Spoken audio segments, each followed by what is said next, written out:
Welcome to Holistic Health with Melissa, a podcast for women who are ready to stop living in survival mode and start truly healing. I'm Melissa, a holistic trauma and anxiety coach, and here we talk about all things holistic healing for trauma, anxiety, and the nervous system. We blend science, scripture, and somatic work to help you regulate your body, renew your mind, and reconnect with the peace God designed for you to live in. If you're craving real healing, freedom from symptoms, and joy that reaches your mind, body, and spirit, you're in the right place. My son, who was born in 2020, was due to be vaccinated, and I had tried to have a conversation with his doctor about the necessity of the vaccine. That's what I got, is he got really flustered with me and threw his arms up and told me the vaccines are safe and effective, and if you can't believe that, then I can't help you. And he stormed out of the room, and I never saw him again. So that to me was like, okay, well, there's my answer, right? Hi, friend. Do you feel like you've done all the things? You've tried therapy, the pills, the diets, the supplements, and you're still wondering, why do I not feel like myself? You have a good life, but something still feels missing.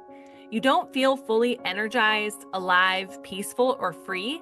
And deep down, you know you were made for more. That's exactly why I created the Freedom Collective. This unique 6-month coaching experience with community and one-to-one support is designed to help women stop forcing healing and finally feel safe in their bodies again. We blend science, scripture, somatic healing, nervous system restoration, mindset work, and Christ-centered identity to heal the whole person, body, soul, and spirit. Because true healing isn't just symptom management. It's becoming rooted, rewired, and restored so you can live from peace, freedom, and overflow. If this sounds supportive to you, check out the details on my website and reach out for a free clarity call to see if it's a good fit for you. I would love to walk alongside you. Welcome everybody back to Holistic Health with Melissa. I am so excited that you are here. I have a very fun episode in store for you today. I am so excited to welcome Katie Collins. She is a certified physician assistant with experience in family medicine, urgent care, and lifestyle medicine. Her new passion is to help and empower parents to make the best informed health and medical decisions for their children. And I am obsessed with her content, and I asked her to be on the podcast, and she said yes. So here she is, and I'm so excited. Her content is, Katie, I'm so excited to have this conversation. Your content is like so fun, and so you just drop truth bombs constantly, and I love it so much. And thanks. I think you say it in a way that, like, I mean, I'm a nurse, so I understand a lot of the medical jargon, but I think you say it in a way that's just so digestible to like the everyday person, which I love about you. And you're just so personable. And obviously we've been like chit-chatting for like an hour already, but like so excited to have you here.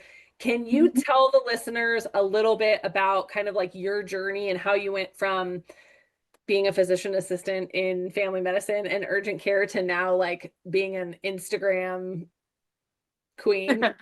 I mean, definitely not the path that I thought I would be taking. Let me just make that very clear. Well, no, thank you so much for having me on, Melissa. This is always a really fun time. I love having these conversations. Yeah, I'm a certified physician assistant. I graduated in 2020. Fun time to graduate. Almost didn't graduate because I got pulled out of my rotations during the lockdown, and we were all wondering, are we going to graduate on time? Thankfully we did. And I went straight into urgent care in 2021. So a ton of COVID testing, COVID treatment, lack of treatment, which is kind of what woke me up, right? Because I'm working in urgent care and I'm seeing people who are, positive for COVID. They're really not that sick. And the guideline given to us was basically just like, all right, well, good luck, go home. And I'm like, can't we do something? Like, can't we do something else? And so I hear more about how ivermectin is being used and how that could be helpful. It's a very safe medication. It's used around the world. It's like pennies around the world. This is great. And I go to try to prescribe some, and I kind of knew a little bit about the controversy with it, but I was just like, I mean, I'm a PA. I can prescribe what medication I want. And my supervising doc was like, no, we're not doing that. You can't do that. That's a horse drug. And I'm like, well, it is, but it's also like super helpful. This is ridiculous. What's going on here? And I thought that censorship was very odd. And I think when the vaccine came out, I was raised, completely conventionally. I was homeschooled, which is not conventional, but other than that, I was fully vaccinated. Like, I had no reason to kind of question the vaccine paradigm at all. And I just noticed kind of that, well, honestly, it was my mom was like, during 2020, she was like on all of the mom Facebook groups, and they're gonna bring this virus here, and everybody's gonna freak out, and they're gonna make a vaccine for it. You just wait and see. And me and my dad are like, okay, like that's kind of, and then it happened. And we were just kind of like, okay, do I need this? And my work was really gracious and let me not take the vaccine, which is obviously not your story or the story of so many others in America who wrongfully got terminated for not accepting a medical product that they didn't want to inject into their body. And so I noticed the propaganda about that, and I realized, that kind of woke me up, like so many others, to what's going on behind the scenes when it comes to our medical industry. And that turned into looking into birth control, because my women's health class was a joke in PA school. And it was basically just like birth control controls is fine. There's no repercussions. There's barely any side effects. Like, everything's fine. Just if they have a problem, put them on birth control. And I listened to a really interesting functional OBGYN talking about the risks of birth control. And then that just kind of opened the doors of cholesterol isn't bad for you. Food can be medicine. And then I got married and got pregnant, and that whole pregnancy cascade of interventions I learned about, wanting to have a natural birth, and the policies the hospital has put in place to not be super conducive for a natural birth. And then that led to the vaccine conversation when I had my first child 3 years ago. And at that time, because of my thoughts about the COVID vaccine, and I had read a little bit more about the childhood vaccine schedule, and I knew I was going to be home with my children. And I just was like, I think I feel more comfortable just having her live unvaccinated. I feel more comfortable with those risks than the potential unknown risks of vaccination. Um, and at the time, I didn't know how crazy of a decision that was. I think I was just thought I was just making, I'm like, oh, okay, I'll just not vaccinate my kids. I kind of knew, but I didn't really think anything of it. And then coming into now, just last year when I started this account, it was basically because my sister was tired of me. We live in different states, and she was tired of the 30-minute phone conversations talking about like the one thing that I researched. And she's like, you should just learn how to say what you just said to me in 1 minute and put it on the internet, because that would be something that would be really good.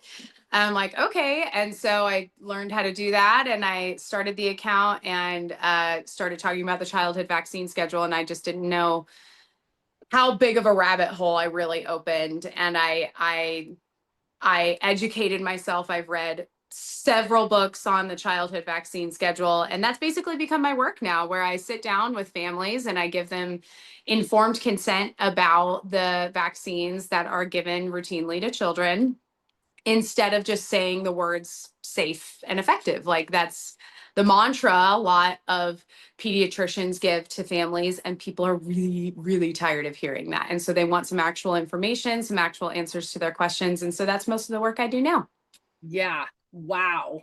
Yeah. So good. A lot of stuff there. I like, yes, that what you just said, that last sentence, like people are just sick of like the vaccines are safe and effective, right? Yeah. It's just talking points. And I shared with you, like, that's really, COVID also woke me up a lot. I had no reason to believe or question or anything. And I was fully pro-vaccine and completely, Yeah. on board. Weren't we all? I mean, really, it was like, why would we Yeah. question? Yep. I was administering vaccines to patients and my own children. And in 2021, when the COVID vaccine came out, and I started to question the motivation behind why we were like bribing people at my place of work. We were bribing people with McDonald's if they came in to get a vaccine. I've shared this before on the podcast. They got a McDonald's gift certificate, because that makes sense, right? And that's good for your health. Yeah, and right. So we're going to convince people, we're going to bribe people with this. And then all, across the board, I saw people getting, people were giving cash, and people were like there was one doctor's office, or maybe a facility, giving like tickets to a strip club and stuff, like just like, I didn't hear that. Jeez. like, this is insane. Like, so I remember first being like, wait, we're not supposed to like coerce people to do anything. Like, I'm thinking somebody has cancer, you don't like coerce them to do chemotherapy. You lay out the information in front of them, and you say like, hey, you have cancer, like, here are your options. You can either treat it with, these medications, this radiation, this is your option, or you can not treat it with that stuff, and you can take a different approach and try to work on it, through diet and lifestyle. Yeah. Right? Like, but you don't coerce people into a medical treatment. Like, that's just unethical. Right. Right. So that was my first. And then when my son, who was born in 2020, was due to be vaccinated, and I had tried to have a conversation with his doctor about the necessity of the vaccine, that's what I got. He got really flustered with me and threw his arms up and told me the vaccines are safe and effective, and if you can't believe that, then I can't help you. And he stormed out of the room, and I never saw him again.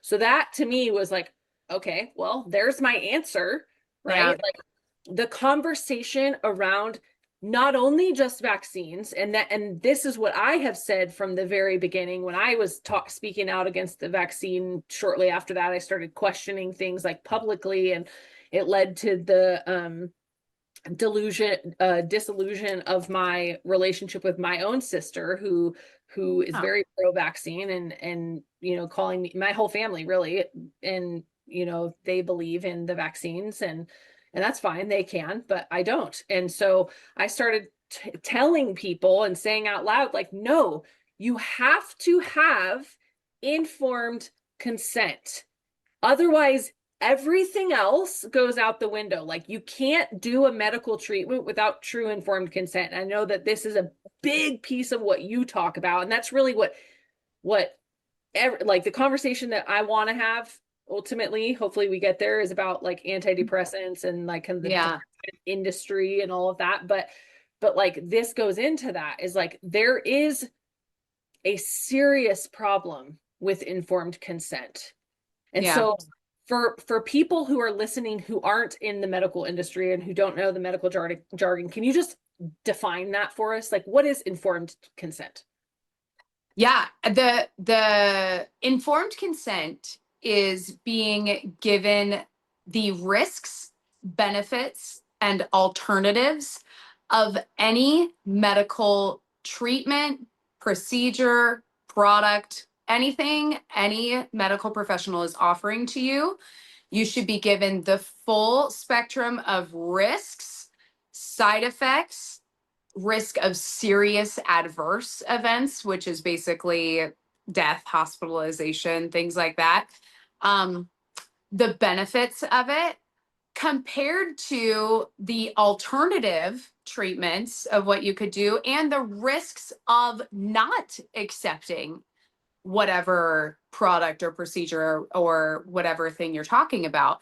That is informed consent of, well, that's being informed, right? That's being given the full spectrum of the risks, benefits, and alternatives of whatever you're talking about. Informed consent is the right to accept, delay, or decline any medical product, procedure, or anything else that a medical professional is offering you. That is informed consent. You have been given the information, the full spectrum of risks, benefits, and alternatives. The risks if you accept, delay, or decline the product, and the right to choose to say yes or no. That's informed consent.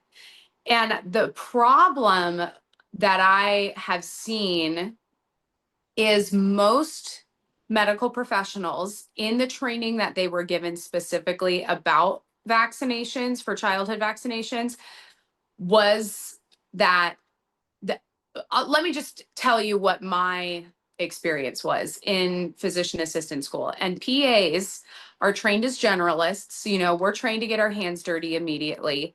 And so we graduate and we can get a job in family medicine, pediatrics right away. And I love that because we do get a lot of on the job training from our supervisors and just real life experience right away. It's not all just theoretical, right?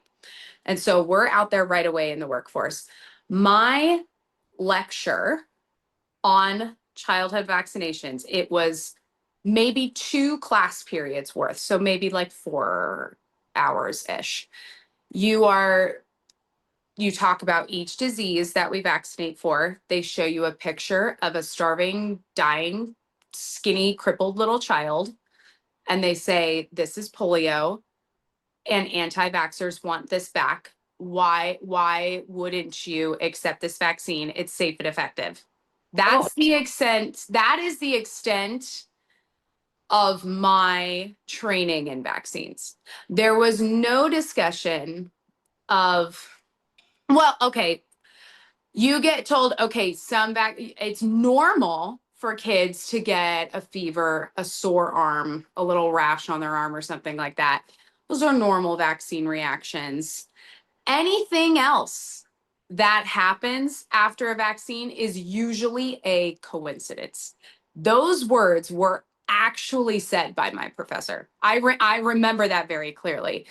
And that to me, I think is a disservice to parents and children because we are taught that any other reaction other than like a fever and a sore arm is basically not due to the vaccine. It's just a coincidence. A seizure, any regression, any sort of It would have happened anyway. It would have happened anyway, and it's due to something else. Like that, that to me is any other medical product. Like if you give an antibiotic, we were educated, oh, you give amoxicillin and they have a rash after, that rash is due to the amoxicillin, most likely, but probably not anything else, right? But if the child gets a full body rash after getting a vaccine, a lot of providers won't attribute it to the vaccine itself. They'll say it's because of something else or of eczema or whatever it is. And that is just bad medicine. That's just not what medicine is. And vaccines have that sort of, we're trained in that way. And doctors are trained in that way, right? We're taught nothing about how vaccines were developed. Maybe doctors get a little bit more training in that, but not much. And I've listened to doctors who say, I'm not just speaking off the hip here. This is from doctor's testimony. They're not taught much about vaccines. And it's a disservice to parents and patients that they don't know this information, and it's the doctors don't know this information. It's just bad medicine. Yeah. As you're talking, I'm like, wow, this, like, it's so much deeper. Like I knew this, what you're saying. Like I know I've heard Yeah. this before. I've had these conversations. Like this is my personal opinion. But like as you're speaking, I'm like, oh my gosh, like how do we fix this? This feels like so That's the $1 million question, right? bigger and bigger than I have any idea of how to fix, because Yeah. it's like when you have the provider, the doctor, the PA, the person, like the person who's responsible for the care of your child and your family, who believes that that vaccine could not have possibly caused anything of the symptoms. Yeah.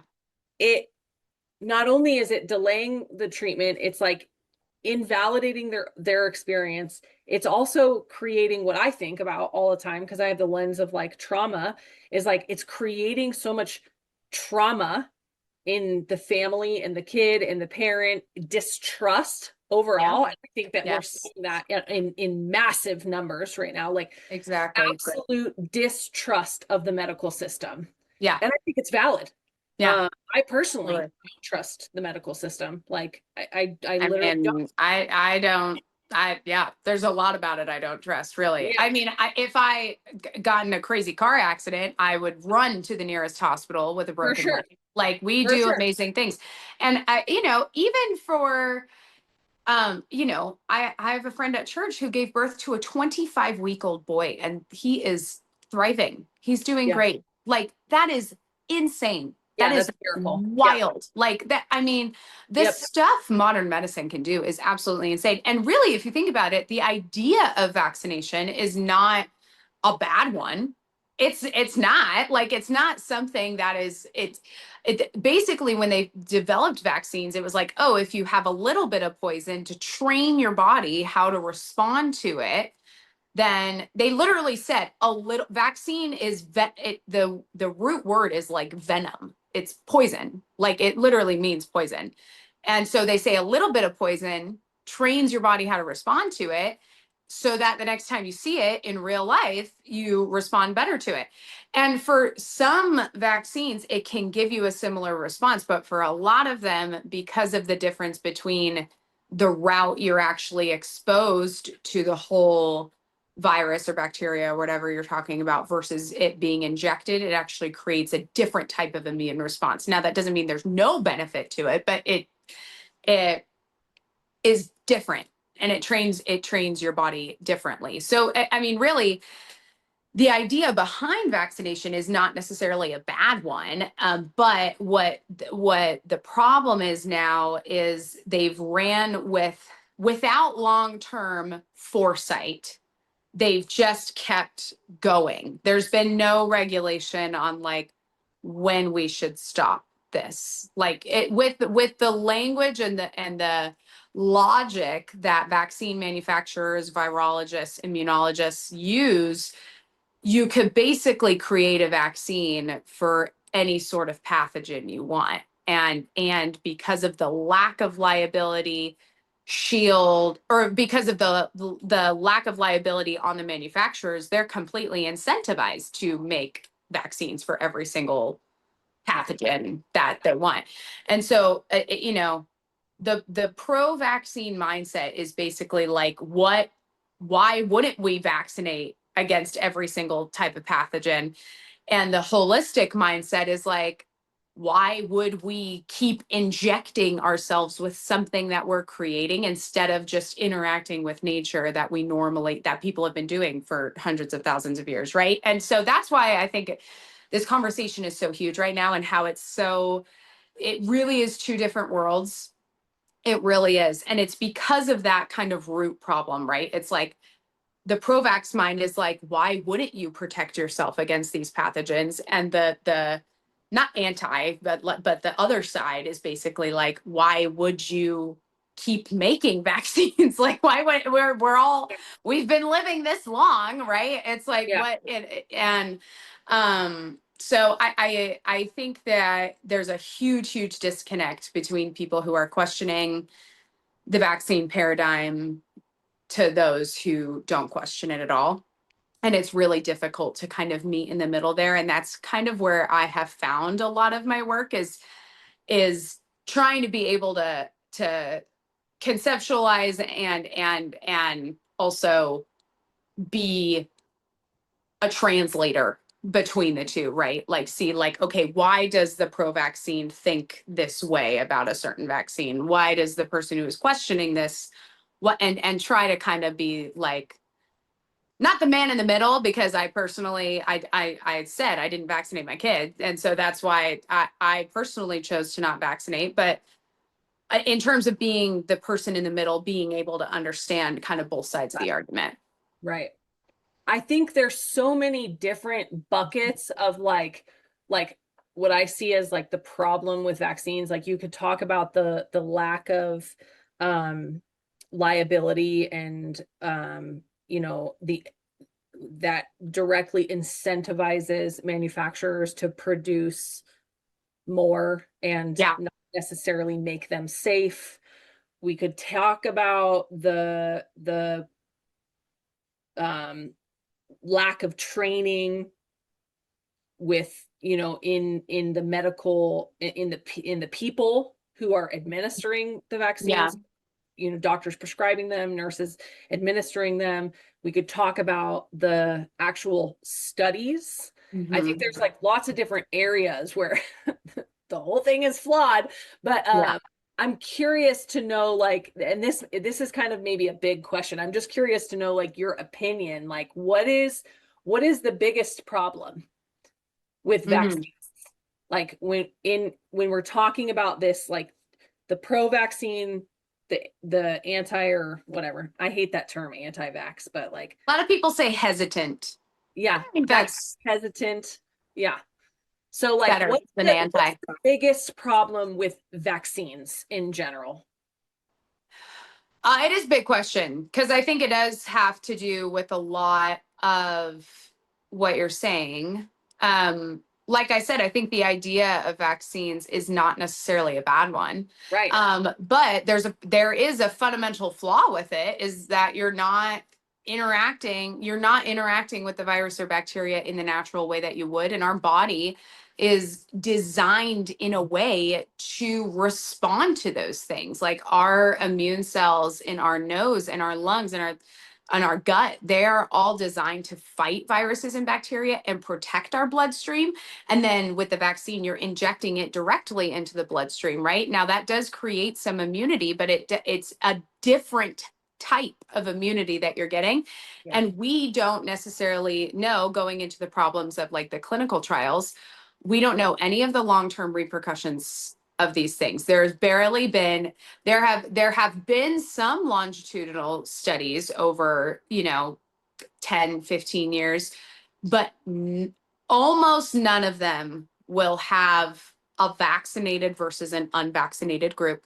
That is a huge problem when you're thinking about the clinical trials. There's actually kind of three main problems with the clinical trials. Let's see if I can remember all three, but the lack of long-term data on chronic health issues in children with the expansion of the childhood vaccine schedule, the lack of vaccinated versus unvaccinated studies, and the lack of studies of cumulatively being exposed to these medical products. Like, what sorts of problems are we seeing? We have some reviews looking at, asthma, eczema, allergies, and things like that. And that is actually showing that vaccination is more tied to those things than not. Multiple times more.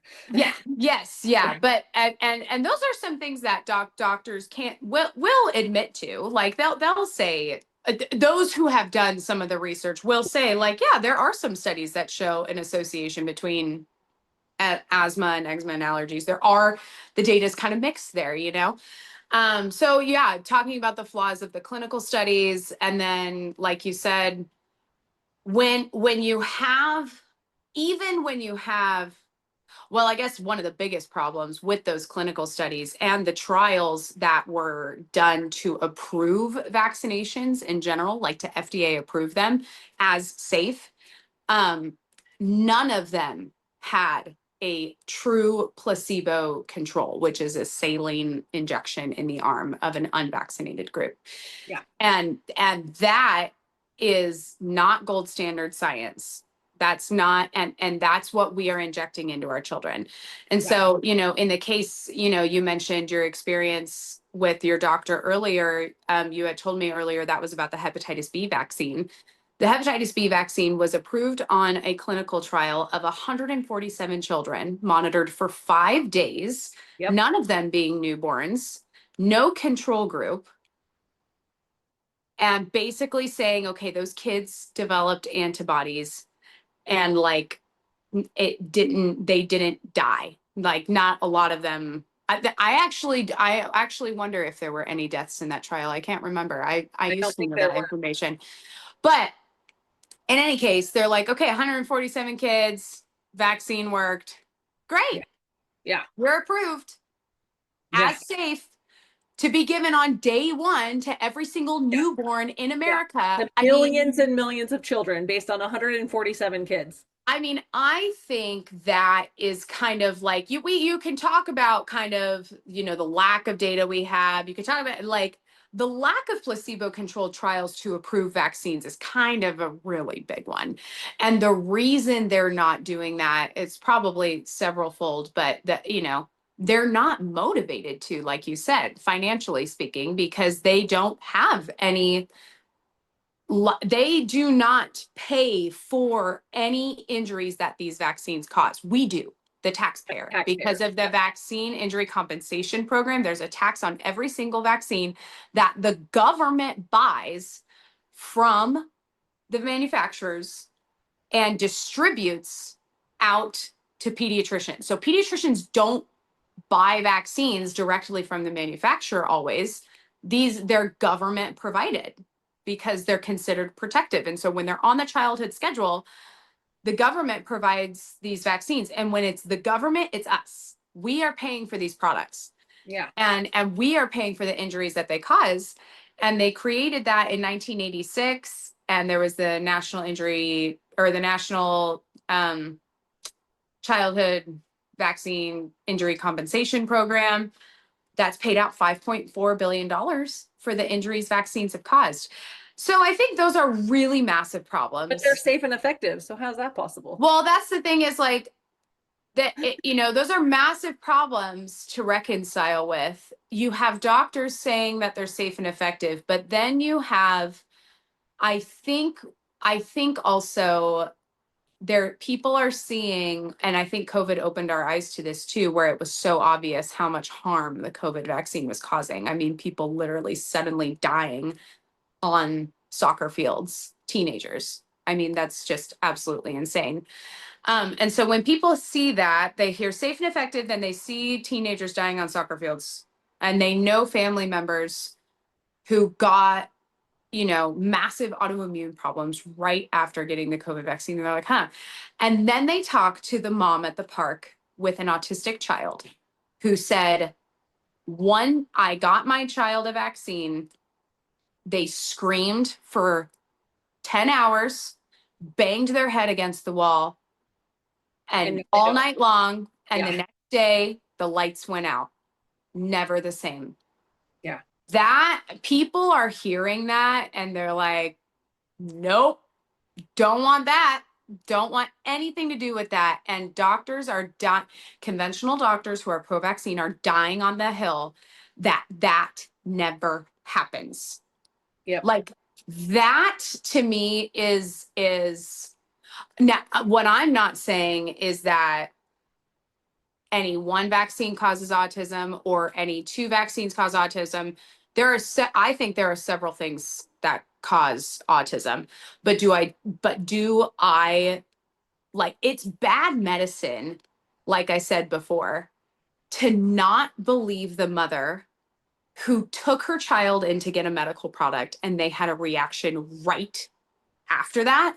Yeah. Or I mean, that's bad medicine. And doctors are denying that ever happens. And it's the mothers who are listening to other mothers who have had issues with their kids, not just autism. I mean, Yeah. I mean, eczema, people talk about eczema, like it's like, eczema, like that's debilitating for some babies. I mean, skin peeling their whole body. And they had no problem before they had a vaccine. And then now they have this. Yep. Or asthma attacks or whatever it may be. After getting this medical product, they noticed a change in their child. And when a doctor says that's a coincidence, that's when the mom says, all right, I'm not crazy. You are. Like that's I know my kid. And I it's not that.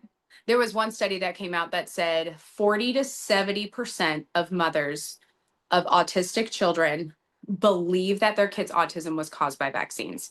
Yeah. Even if 10% of those mothers were actually correct, that is still too many to be caused by vaccines. Like Right. that would still, and so you have to have a lot of faith in vaccines to not believe 70% of autistic mothers who believe vaccines caused their child to have a problem. I mean, that's a massive amount of faith, and that's a massive amount of denial of a mother standing in front of you with her autistic child saying that this product caused a problem. And why, and where does And that yeah, faith come from with like, why are you believing that? Like believing the manufacturer and the, right. like the medication, believing in it so much, not Yeah. medication, not medication, but like believing in it Right. so much that like, Yeah, like why? Like what? And I think a lot of people are asking that question too of like, why aren't you listening to me? Like I'm the person here. Like Yeah. you and a lot of people will talk about financial incentives for pediatricians for vaccinations, and that is a completely real thing. It depends on, like, I know but here's the thing, pediatricians are paid like the least amount in terms of doctors, right? So a lot of the way pediatricians who are more pro-vax will argue this point is they'll say, well, it costs money to have vaccines and to administer them. And so I'm being paid back the cost of the vaccine, right? I'm not making any money off of that, right? Like that's kind of their argument is like there's upkeep here. And it's like, okay, but if you didn't have the money that you were incentivized to get to vaccinate this child, you that money would be coming out of your own pocket to hold those vaccines. So really you are fine, even though you're not making that much money off of them, like a profit, whatever. yeah, It still is a cost of doing business for you. And if you did not have that financial backing, that incentive, you would be way less incentivized to have vaccines in your office at all. Like right. you wouldn't even have them because they cost money to upkeep. And the only way that you're getting paid to keep those vaccines is if all of these kids are vaccinated. You're actually giving them. You are actually, is if you're giving them and if you're financially incentivized to give them, right? Because the more the more money you make to keep those vaccines, the more profit you can keep for yourself of the little that you make, right? So I don't think pediatricians are millionaires because they vaccinate their kids. I've worked for a couple of different pediatricians who are, Yeah. I mean, insurance companies are the worst, right? They're paying $8 a visit for some of these kids, like for like Yeah. a well child or something. Like that's absolutely nuts. Like Yeah. that's insane. Pennies. And so, yes, so it's a total disservice to the doctors doing their job, right? So any money they're getting back, they're like, yeah, like I'm not making that much, but it's just helping me keep vaccine. It's like, yeah, but if you didn't have that money, you wouldn't want to have vaccines in your office at all. Yeah, and it's keeping the revenue, it's keeping the door open. Right. It's keeping the door open. Yeah, exactly. Yeah. Well, I love like the whole idea of like we could, oh my gosh, I could talk about vaccines forever. And that is mostly what I talk about. So if people are curious to know more about you and connect with you, how should they get a hold of you? Yeah, so the main way I communicate is through Instagram at katieC.pac. A lot of my videos just look pretty much the same. I say I'm Katie the PA and I talk all things conventional and crunchy. That's kind of how I say I was trained conventionally and now I'm like crunchy-ish, you could say. So that's mostly the way that I talk, or mostly the way that I communicate with people.